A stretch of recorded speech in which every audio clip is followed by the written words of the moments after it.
তো গাইস তোমরা কি জানো মাঝে মধ্যে আমার ঘাড়ের উপর এইসব বিটুকে আর ভিনসেন্টোর আত্মা ভর করে? কি গাইস বিশ্বাস হইতেছে না? তো আজকের গেম প্লেটা দেখো তাহলে বিশ্বাস হয়ে যাবে।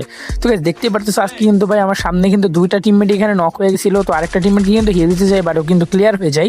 বাট ভাই আরেকটা টিমমেটকে কিন্তু আবারও নক করে দেয় এখানে ওরা। নক করার পরে কিন্তু গাইস আমি এখান থেকে ট্রিটমেন্ট গান ওয়াই দিয়ে এখানে হিল করে দিই।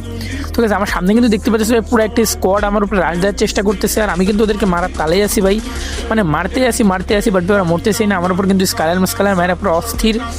বাট ভাই আমি কিন্তু এদেরকে চেষ্টা করবো ওয়াইপ আউট করে দেওয়ার জন্য। তো গাইস আমি যদি টিমটাকে ওয়াইপ আউট করে দিতে পারি তাহলে কিন্তু তোমরা সবাই পেজটা ফলো করে দিবা আর ইউটিউব চ্যানেলটা সাবস্ক্রাইব করে দিবা। যেমনটা দেখতে পারতেছো এখানে কিন্তু আমার টিমমেট সবগুলা শেষ, আর আমি কিন্তু ওদের উপর রাখতে চলে আসছি। আর এখানে কিন্তু গ্রুজা দিয়ে এখানে শট দিয়ে কিন্তু একটা হেডশটও মেরে দিছি।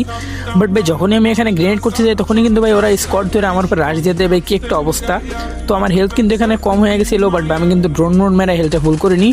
তারপরে কিন্তু গাইস ওরা আমার রাশ দিয়ে দেয়, বাট আমি কিন্তু এখানে এমবি5 দিয়ে একটা হেলমেট পুরো উড়াই দিই।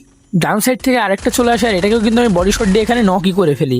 তারপরে কিন্তু গাইজ একটা যখন নক হয়ে গেছে তখন কিন্তু আমি এতে পুরো রাশ দিয়ে দিই পুরোপুরিভাবে। তখনই কিন্তু আমার ডান সাইড দিয়ে আরেকটা এনিমি রাশ দিয়ে দেয় আর আমি কিন্তু এটাকেও হেডশট দিয়ে এখানে নক করে দিই। নক করার পরে কিন্তু ভাই আমার চারপাশ থেকে মারতেছিল, তো তাড়াতাড়ি আমি এটাকে ক্লিয়ার করে দিই। ক্লিয়ার করার পরে কিন্তু গাইজ দেখতে পারি সামনে থেকে একটা এনিমি মারতেছিল, যেটা ওটা কিন্তু ক্লিয়ার হয়ে গেছে।